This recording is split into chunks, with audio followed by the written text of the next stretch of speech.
이번 태풍은 많은 비 그리고 엄청난 위력의 강풍이 특징입니다.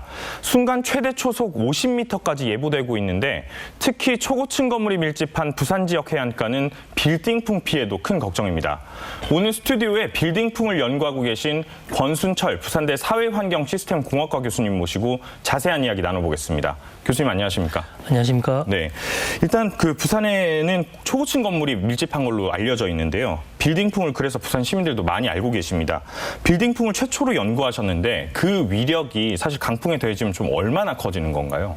예, 사실 빌딩풍은요, 빌딩과 빌딩 숲 사이에서 빠져나오는 바람이 이제 압력이 떨어짐으로 인해서 갑자기 속력이 증가되는 그런 현상입니다. 그러다 보니까 바닷가 앞에서 20이라는 숫자의 바람이 들어온다면 나갈 때는 약 30에서 40까지 증가되는 그런 강한 바람을 만들기 때문에 우리가 예기치 못하게 강한 풍속으로 인해서 주변 지역에 엄청난 피해를 입힐 수가 있습니다. 그 지상하고 위에 좀 지대가 높은 곳, 이곳도 좀 차이가 있나요, 빌딩풍이? 예, 빌딩풍 같은 경우는요, 이제 고도가 높아지면 높아질수록 바람의 속력이 점점 빨라집니다. 그래서 지상에서 50이 관측되면 이제 꼭대기층에서는 거의 한 70까지 관측이 됩니다.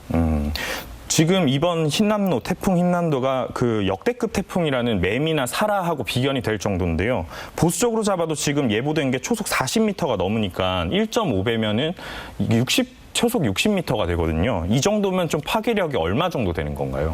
예, 50이 넘어가는 순간부터 이제 일반인들이 서 있을 수가 없고요. 그리고 제일 문제되는 바위나 돌, 그리고 자동차 전복 사고까지 충분히 일어날 수 있는 엄청난 파괴를 가지고 수가 있습니다. 제일 큰 문제는 이런 비산물들이 날아가면서 주변 인근에 있는 상가를 강타했을 때 그분들의 이제 재산 손괴뿐만 아니라 지나가는 보행자의 생명까지 위협할 수 있는 엄청난 위력을 가지고 있습니다.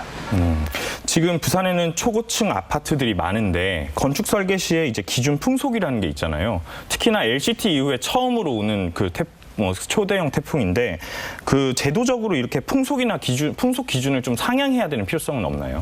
사실 초고층 빌딩을 설계할 당시에는 건축물 자체가 바람에 의해서 전도되지 않도록 하는 풍환경, 풍압에 대한 어떤 설계는 분명히 잘 돼 있습니다. 예를 들면 부산에 있는 마린시티 같은 경우는요, 100m/s가 와도 절대 무너지지는 않습니다. 하지만 그거는 건축물 구조물에 대한 이제 풍압을 견디는 힘이고요. 유리창이 견디는 힘은 또 다르게 돼 있습니다. 그러다 보니까 같은 기준으로 해가지고 이야기를 하다 보니까 그 동네에서 바람이 불었을 때는 이제 강풍이 불 때는 무조건 이제 손괴가 일어날 수밖에 없는 상황이 되는 거죠. 유리창 파손 피해가 가장 우려가 되는데 아파트에 사시는 분들이 워낙 많을 테니까 어떻게 좀 대처를 해야 될까요? 제일 중요한 거는 이 유리창이 절대 움직이지 않도록 틈을 다 고정시키고요. 그리고 신문지를 발랐다고 치시면 심리적인 안정감을 두기 위해서 또 이렇게 스카치 테이프도 바르시기도 합니다. 그렇게 고정을 하시더라도 이제 2차 피해를 막기 위해서 커튼이라든가 아니면 어떤 구조물 그리고 이제 책장이라든가 그 유리창 앞에 두셔가지고 혹시나 너무 강한 바람으로 인해서 유리창이 깨졌을 때 집 안으로 들어오지 않도록 그래서 안에 계신 거주자들의 이제 생명과 그런 어떤 피해를 최소화시킬 수 있는 그런 방식이 유일한 방식이라고 생각이 듭니다. 네, 알겠습니다. 아무쪼록 피해 없도록 가정에서 좀 주의를 하는 게 가장 중요하겠네요. 네. 알겠습니다. 오늘 말씀 감사합니다. 감사합니다. 지금까지 부산대 권순철 교수님과 자세한 이야기 나눠봤습니다.